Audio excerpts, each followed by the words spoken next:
اعوذ باللہ من الشیطان الرجیم بسم اللہ الرحمن الرحیم ربنا ما خلقت هذا باطلا۔ دنیا کے مختلف مذاہب میں مختلف چیزوں اور مہینوں کو منحوس قرار دیا گیا ہے۔ انہی کی دیکھا دیکھی اسلامی معاشرے میں بھی انہی چیزوں کو منحوس قرار دے کر ان چیزوں سے اجتناب کیا جاتا ہے، جیسا کہ عصر اور مغرب کے بعد جھاڑو لگانا، مغرب کے وقت ناخن کاٹنا، سفر پر جاتے ہوئے کالی بلی کا سامنے آنے سے سفر کو ترک کرنا، سفر کے مہینے کو منحوس کہہ کر سفر نہ کرنا، شوال کے مہینے میں شادی نہ کرنا، شادی کے بعد کسی تکلیف و مصیبت کے آنے سے دلہن کو منحوس کہنا، بچے کی پیدائش پر کوئی نقصان ہونے پر بچے کو منحوس کہنا، اسی طرح الو کی آواز کو منحوس کہنا۔ یہی وجہ ہے کہ آج کوئی غلط کام کرتا ہے، کسی سے مسلسل غلطی ہوتی ہے تو اسے الو کے نام سے پکارتے ہیں۔ اسی طرح مختلف محاورے ہمارے معاشرے میں عام ہے، جیسے کہ الو کا پٹا، الو بنانا، اپنا الو سیدھا کرنا، الو کا ڈھکن اور الو کہیں کا۔ کسی کے گھر کے اوپر الو بیٹھ جائے اور آواز دے تو گھر والے سمجھتے ہیں کہ کوئی مصیبت آنے والی ہے، کسی کی موت ہونے والی ہے۔ تو آج ہم اس ویڈیو میں دیکھتے ہیں کہ کیا اسلام نے کسی چیز کو منحوس قرار دیا ہے؟ کیا اسلام میں اس چیز کی گنجائش ہے کہ کسی چیز کو منحوس قرار دیا جائے؟ اس حوالے سے احادیث کا مطالعہ کرتے ہیں۔ بخاری نے کتاب الطب میں ایک حدیث بیان کیا ہے، عن ابن ہریرہ رضی اللہ عنہ عن النبی صلی اللہ علیہ وسلم قال لا ادوى ولا طیرۃ ولا حامۃ ولا سفر۔ اسلام میں چوت چات نہیں ہے کہ ایک شخص کو ایک بیماری ہو، اس کے پاس بیٹھنے کی وجہ سے بیماری تمہیں لگ جائے، پرندے اڑا کر پھال لینا نہیں ہے، الو منحوس ہوتا ہے، اس کا کوئی تصور اسلام میں نہیں ہے۔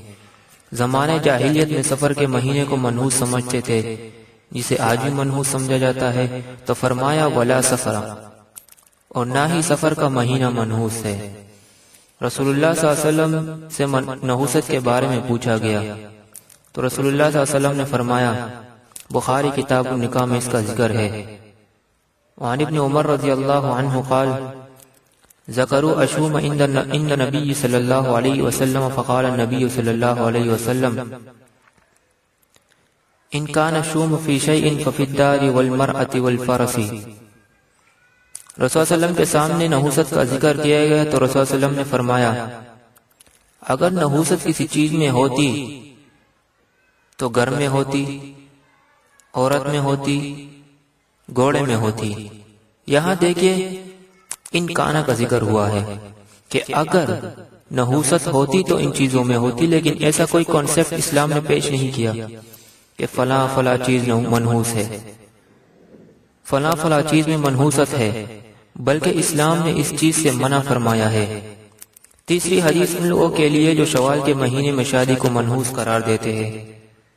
نسائی کتاب النکاح عائشہ رضی اللہ عنہ فرماتی ہے، تزوجنی رسول اللہ صلی اللہ علیہ وسلم فی شوال وادخلت علیہ فی شوال وكانت عائشة تحب أن تدخل نساءها في شوال فأي نسائه كانت أحظى عنده مني۔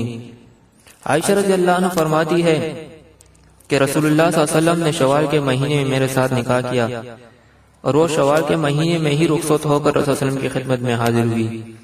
چنانچہ عائشہ رضی اللہ عنہا کو یہ پسند تھا کہ لوگ شوال کے مہینے میں ہی شادی کرے، اور فرمایا مجھ سے زیادہ خوش قسمت کون ہو سکتی ہے۔ دیکھیے اس حدیث میں رسول اللہ صلی اللہ علیہ وسلم کی عائشہ رضی اللہ عنہا سے شادی شوال کے مہینے میں ہی ہوئی، اور شوال کے مہینے میں ہی شادی کو پسند فرمایا۔ لہذا ان احادیث سے یہ بات واضح ہو رہی ہے کہ اسلام محبت و امن کا دین ہے، کسی کو منحوس قرار دے کر اس سے نفرت کا درس نہیں دیتا، بلکہ امن اور بھائی چارے کا درس دیتا ہے۔ نفع و نقصان، چین و تکلیف، یہ سب اللہ رب العزت کی طرف سے ہی آتے ہیں۔ سورہ نساء سورہ یونس آیت 107 میں فرمایا، وَإِن يَمْسَسْكَ اللَّهُ بِضُرٍّ فَلَا كَاشِفَ لَهُ إِلَّا هُوَ وَإِن يُرِدْكَ بِخَيْرٍ فَلَا رَادَّ لِفَضْلِهِ، اگر اللہ تم کو کوئی تکلیف پہنچائے تو اس کے سوا اس تکلیف کو کوئی دور کرنے والا نہیں، اور اگر وہ تم سے بھلائی کرنا چاہے تو اس کے فضل کو کوئی روکنے والا نہیں۔ ہماری بھلائی اور فائدہ اسی میں ہے کہ ہم ان توہمات، بدعات و شرکیات سے خود کو بچائے اور اللہ پر خالص ایمان لائے۔ وَأَقُولُ قَوْلِ هَذَا أَسْتَغْفِرُ اللَّهَ لِي وَلَكُمْ وَلِسَائِرِ الْمُؤْمِنِينَ۔ اگر آپ لوگوں کو ہماری یہ باتیں حق لگی تو آگے شیئر کریں اور اس نیک کام میں ہمارا ساتھ دیں۔ مزید اچھی اور اصلاحی ویڈیوز حاصل کرنے کے لیے ہمارا فیس بک پیج اور یوٹیوب چینل لائک کریں۔ اصلاح ایمان و عمل۔